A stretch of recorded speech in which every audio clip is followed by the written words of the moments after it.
खबर का रुख कर लेते हैं। सीएम भजनलाल शर्मा इस वक्त दूदू से लाइव हैं और संबोधित कर रहे हैं एक जनसभा को। सीधा आपको लिए चल रहा है।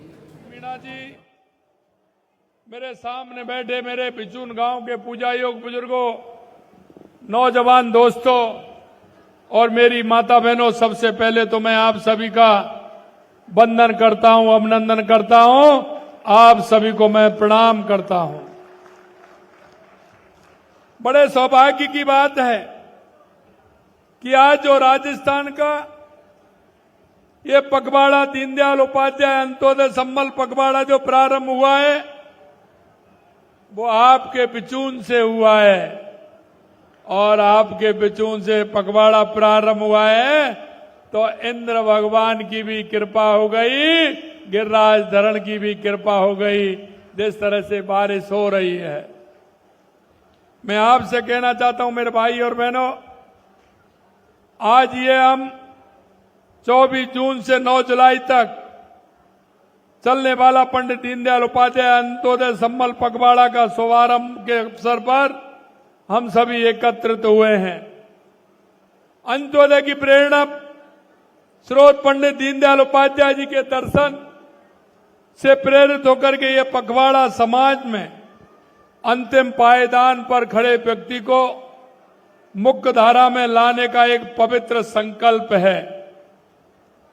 जनसंघ के संस्थापक पंडित दीनदयाल उपाध्याय जी एक ऐसे महान विचारक जिन्होंने अपने जीवन को समाज के सबसे वंचित वर्ग के उत्थान के लिए समर्पित कर दिया। अंत्योदय का सिद्धांत कहता है कि जब तक गांव का गरीब, किसान, मजदूर सशक्त अगर नहीं होगा, तब तक देश की प्रगति अधूरी मानी जाएगी। जब तक गांव का, तहसील का, जिले का, प्रदेश का और देश का विकास नहीं होगा, जब तक किसान, मजदूर, गरीब, महिला, युवा का उत्थान नहीं होगा। ये अंत्योदय संबल पखवाड़ा उनके दर्शन को साकार करने का एक प्रयास है। यह पखवाड़ा समाज के अंतिम व्यक्ति को सशक्त करने का एक मंच है। इसका उद्देश्य गरीब और वंचित वर्ग के वर्षों से अटके कार्यों को पूरा करना, उन्हें सरकारी योजनाओं को लाभ दिलाना और उनके जीवन में स्थायी बदलाव लाना। मुझे खुशी है कि आज एक मैटर आया है। अभी एक परिवार के 7-8 लोग आए थे। मैंने उनसे पूछा, आपका ये मैटर कितने दिन का था? इन्होंने कहा, साहब 10-15 साल से हमारा आपस का विवाद चल रहा था, लेकिन आज के अंत्योदय पखवाड़े के प्रथम दिन ने उन भाइयों का झगड़ा मिटा करके खुशहाली लाने का काम किया है और वो अब अपने आपसी समझौते से आगे का जीवन जिएंगे। यह अभियान प्रशासन और जनता के बीच की खाई को पाटने का काम करता है। यह सुनिश्चित करता है कि कोई भी व्यक्ति विकास की मुख्य धारा से नहीं छूटे, उसको केंद्र सरकार और राज्य सरकार की योजनाओं का लाभ मिले। इस पखवाड़े में शिविर के माध्यम से भूमि संबंधी विवादों का समाधान कर ग्रामीणों को उनकी जमीन का स्पष्ट स्वामित्व मिलेगा। और आपने देखा, हमने आज स्वामित्व पट्टा देने का काम भी किया है। पंडित दीनदयाल उपाध्याय गरीबी मुक्ति योजना में 10,000 गांव में बीपीएल परिवारों का सर्वे, उन्हें सरकारी योजना से जोड़ने का कार्य किया जाएगा। यही नहीं, हमने कहा है कि हम पहले चरण में राजस्थान के 5,000 गांव को बीपीएल मुक्त करेंगे। उनको आत्मनिर्भर बनाने का काम हमारी सरकार करेगी। हमारी केंद्र की योजनाएं और राज्य की योजनाएं हों, उन योजनाओं के माध्यम से हम उस गरीब के सपनों को पूरा करने का काम हमारी सरकार करेगी। और इसीलिए मैं कहना चाहता हूं कि इस सीजन में हमने बहुत सारे ऐसे काम लिए जो इस पखवाड़े में होने वाले हैं। गांव की पानी की टंकियों की सफाई, लंबित नल कनेक्शनों का प्रावधान किया है, लीकेज की मरम्मत हो, नहरों की सफाई हो, गांव में स्वच्छता हो, बेहतर सिंचाई उपलब्ध हो, नर्सरियों में पौधों का वितरण हो, जिससे देश के यशस्वी प्रधानमंत्री नरेंद्र मोदी जी का जो सपना है पर्यावरण को लेकर के एक पेड़ मां के नाम। और मैं आप सभी से कहना चाहता हूं, अपनी मां के याद के लिए हम एक पेड़ अवश्य लगाएं, जहां जाएं वहां लगाएं और अपने पर्यावरण को भी सुरक्षित करें। मैं आपको इतना कहना चाहता हूं, नर्सरियों में से पेड़ भी लाएंगे और उसको लगाएंगे, ये काम भी होगा। मृदा नमूने का संग्रहण और मृदा स्वास्थ्य कार्ड का वितरण किसानों को वैज्ञानिक खेती करने में सहायक बनेगा। मंगला पशु बीमा योजना का काम भी होगा। पशुओं की जांच, इलाज, टीकाकरण, आप सभी जानते हैं भाइयों, बारिश के समय में पशुओं को कई तरह की बीमारियां होती हैं कि नहीं होती हैं? कई तरह की बीमारियां पशुओं में होती हैं। उनका पहले से टीकाकरण का अभियान इसके माध्यम से होगा, जिससे हमारा पशु किसी भी बीमारी के प्रकोप में नहीं आ जाए। मित्रों, आयुष्मान कार्ड वितरण से गरीब परिवारों को मुफ्त स्वास्थ्य सेवाएं मिलेंगी। NFSA के लंबित प्रकरणों को निस्तारण में जरूरतमंद को खाद्य सुरक्षा सुनिश्चित होगी। विद्यालयों में प्रवेश उत्सव होगा। बच्चों का नामांकन बढ़ेगा, जिससे शिक्षा का प्रसार भी हो और बच्चों को किताबें भी मिलेंगे, जिससे हमारा बालक पढ़ सके। यही नहीं, हमने कहा बारिश के समय में पेड़ों की टहनियां बड़ी हो जाती हैं और तार ढीले हो जाते हैं। उससे हमारे किसी गांव के गरीब व्यक्ति को, किसान को नुकसान नहीं हो, इसलिए झूलते तारों, विद्युत पोलों की मरम्मत भी की जाए, उनको सुरक्षित बिजली आपूर्ति होगी और उनके पास से उन पेड़ों की छटाई भी की जाए, जिससे उनमें बिजली का करंट नहीं आए, जिससे कोई घटना और दुर्घटना नहीं हो। ये कार्य सीधे तौर पर गरीब और वंचित वर्ग को जीवन को प्रभावित करेंगे। सबसे महत्वपूर्ण ये पखवाड़ा उन्हें विश्वास दिलाएगा कि सरकार उनके लिए काम कर रही है और उनके वर्षों से अटके हुए कार्य पूरे होंगे। मित्रों, मैं ये भी कहना चाहता हूं कि जिस तरह से आज जो काम हुए हैं, और जब अभी आपने देखा कि हमने लंबित नोटिस तामील करना, उनके काम भी हुए, राजस्व विभाग के ग्रामीण विकास के कार्य भी हुए हैं, पंचायत राज के कार्य भी हुए हैं, ऊर्जा विभाग के कार्य भी हुए हैं, जन स्वास्थ्य अभियांत्रिकी के काम भी हुए हैं। और आपने अभी देखा है, हमारी माता बहनों को पट्टा देने का काम भी हमारी सरकार ने किया है। अब उनसे उनका जीवन स्तर ऊपर उठेगा। आपके पास जमीन थी, आबादी की जमीन थी, लेकिन आप रह रहे थे उसमें। लेकिन अभी अगर किसी बैंक में जाएंगे और उसके माध्यम से कोई काम के लिए लोन लेना चाहेंगे तो वो नहीं मिलेगा, लेकिन आपके पास पट्टा होगा तो बैंक से लोन भी आपको मिलेगा, जिससे आप अपने काम भी कर सकेंगे। ये काम भी हमने किया है। यही नहीं मेरे भाई और बहनों, कि अगर ठीक प्रकार से हमारे पशु धन की अगर बीमा होगा तो पशु अगर किसी कार बीमारी से जाएगा तो उसका पैसा भी हमें मिलेगा। और यही नहीं, खाद्य सुरक्षा में भी अपना नाम लिखेगा तो उसमें भी नाम हमारा बढ़ेगा। चिकित्सा का लाभ भी हमें मिलेगा। टीबी मुक्त का भी काम हमारा चल रहा है। मैं आपसे इतना कहना चाहता हूं कि जो हमारी 1.5 साल पहले सरकार आई थी, आपके बीच में जिन संकल्प पत्र को लेकर के हम गए थे, हम आपको विश्वास दिलाते हैं, हम एक एक संकल्प पत्र के वायदे को पूरा करेंगे। हमने जिस तरह से सिंचाई विभाग के अंदर काम किया है, आपने देखा था पिछले दिनों 5 जून से हमारा जल संरक्षण का अभियान चला था।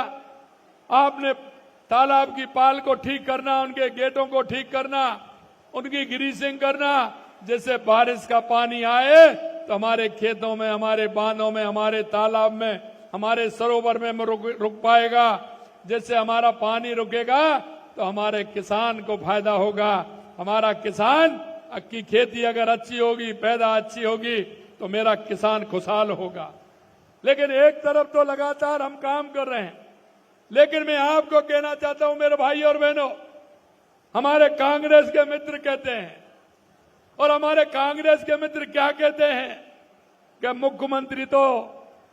मुख्यमंत्री तो रुकता ही नहीं है।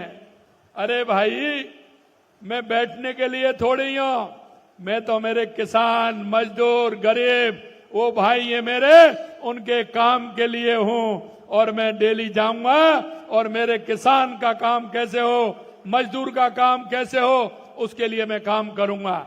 हमारे मंत्री जी सभी हमारे मंत्रीगण जल संरक्षण अभियान में गए थे और अभी हमारा ये अंत्योदय पखवाड़ा इसमें जाएंगे। आने वाले समय में पर्यावरण का काम हमारा चलने वाला है, क्योंकि हमने कहा है कि एक पेड़ मां के नाम। हम अब की बार 10 करोड़ पौधे राजस्थान में लगाने का काम करेंगे। आप सभी से आग्रह करता हूं मेरे भाई और बहनों, आप देख रहे हैं, क्योंकि बिचून में पहले भी मैं आया हूं, कई बार मैं पार्टी की मीटिंग में बिचून में आया हूं, लेकिन मैं इतना कहना चाहता हूं कि आप सभी मिलकर के काम करेंगे। मेरे पड़ोस में कौन मेरा गरीब भाई है, कौन मेरी बीमार बहन है, कौन मेरा ऐसा व्यक्ति है जिसको काम की आवश्यकता है, मैं आपसे निवेदन करना चाहता हूं। गांव की मेरी महिला हो, बुजुर्ग महिला हो, दिव्यांग महिला हो, मेरा बुजुर्ग ताऊ हो, कोई भी व्यक्ति हो, उसके कल्याण के लिए हमारी केंद्र सरकार और राज्य सरकार की योजनाओं का लाभ मिले। हमारे देश के यशस्वी प्रधानमंत्री नरेंद्र मोदी जी कहते हैं कि मेरी 4 जातियों के लिए काम करते हैं, वो है युवा, महिला, किसान और मजदूर।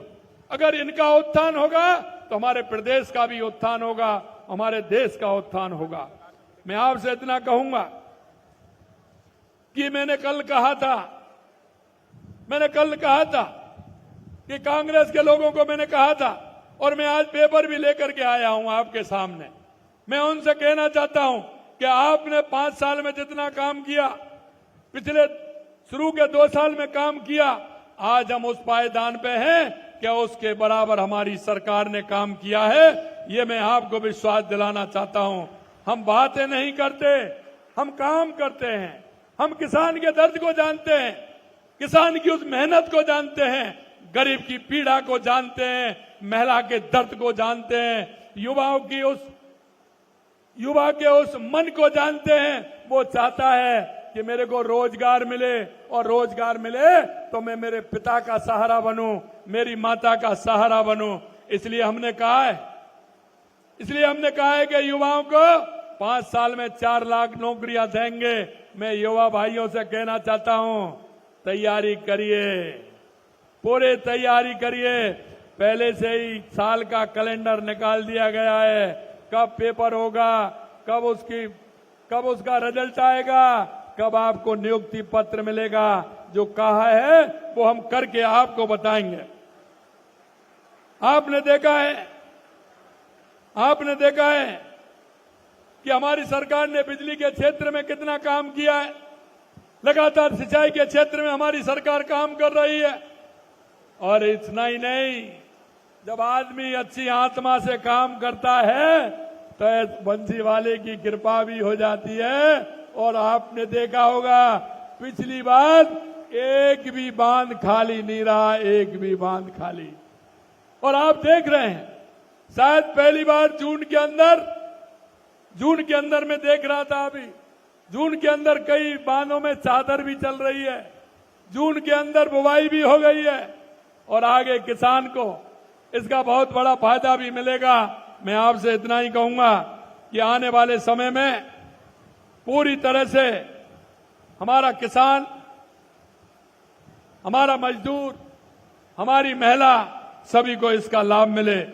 14 जून 2025 को हमने लगातार जो काम कर रहे हैं, 18,509 मेगावाट रिकॉर्ड पीक डिमांड को बिना किसी व्यवधान के पूरा किया था।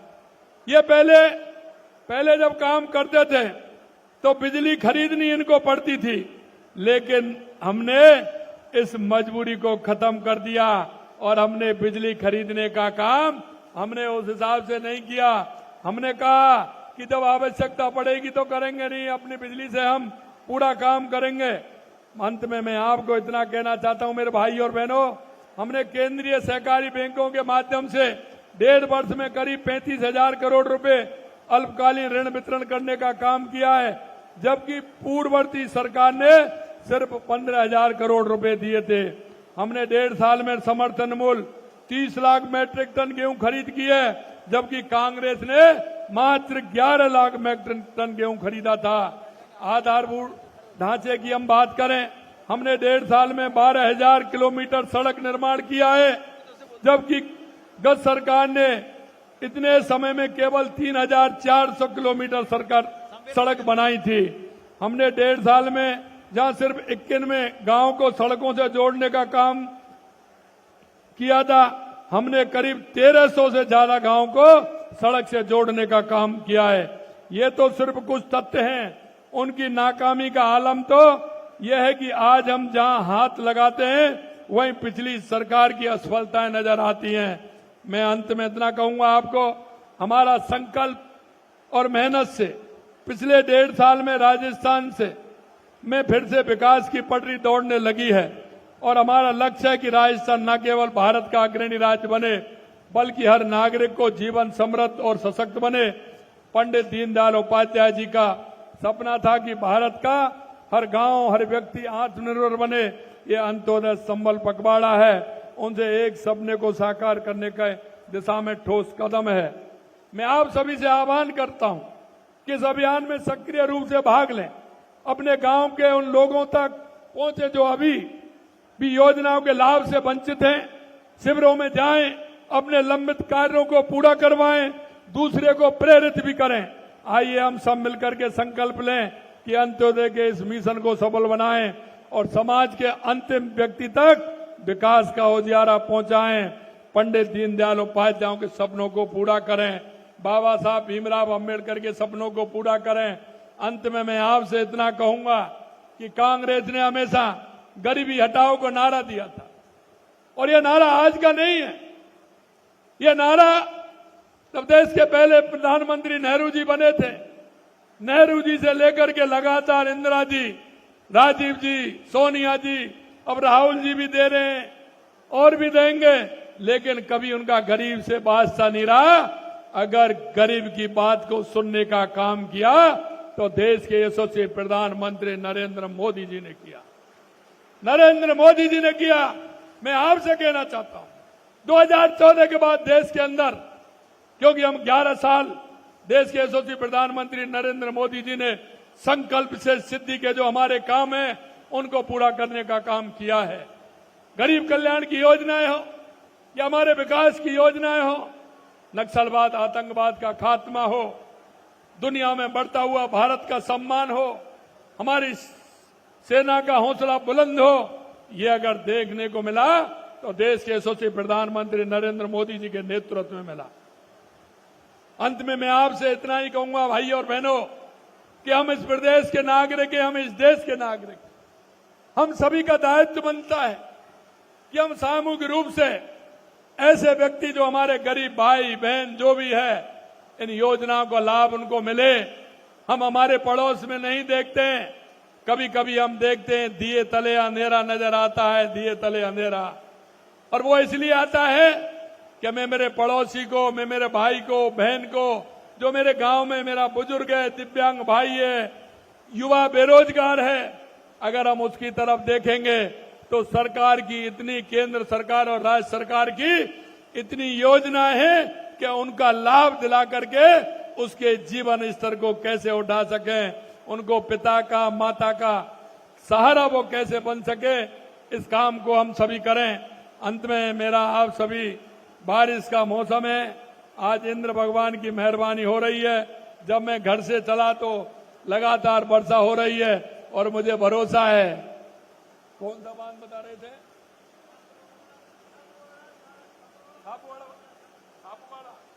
और मुझे पता है छापड़ वाला बांध पिछली बार भी भरा था और भगवान की कृपा से इस बार भी भरेगा, जिससे मेरे किसान को पानी मिलेगा, वाटर लेवल ऊपर आएगा तो मेरा किसान खेती, अच्छी खेती करेगा, उसका लाभ उसको मिलेगा। कांग्रेस के लोग तो सपने दिखाते हैं और सपने भी वो दिखाते हैं जो समझ में नहीं आते, क्योंकि कांग्रेस के लोग कहते हैं कि आलू से सोना बना देंगे, आलू से सोना। अरे भाई वो मशीन तो हमारे पास नहीं है, लेकिन इतना जरूर कह सकता हूं कि अगर किसान के खेत को पानी मिल गया तो किसान जरूर अपने खेत में फसल के माध्यम से सोने को उपजाता करेगा। और वो जरूर सोना पैदा करने का काम करेगा। अंत में मैं आप सभी को बहुत बहुत धन्यवाद देता हूं कि आप सभी बिचूनवासी सभी यहाँ एकत्रित हुए हैं और आज का ये राजस्थान का कार्यक्रम यहाँ से शुभारंभ हुआ है और वर्षा भी आ गई है। मुझे आभास हो रहा है कि ये हमारा पखवाड़ा एक राजस्थान के लिए और गरीब कल्याण की योजनाओं के लिए मील का पत्थर साबित होगा। इतना मैं कहना चाहता हूं। आप सभी को बहुत बहुत धन्यवाद। जय हिंद, जय भारत, जय राजस्थान, जय बिचून। बहुत बहुत धन्यवाद, बहुत बहुत धन्यवाद, बहुत बहुत धन्यवाद। सीएम भजन लाल शर्मा को सुन रहे थे आप। बिशून में इस वक्त जनसभा को संबोधित कर रहे थे। तमाम महत्वपूर्ण बातों पर उन्होंने ध्यान आकर्षित करवाया और इस बीच एक और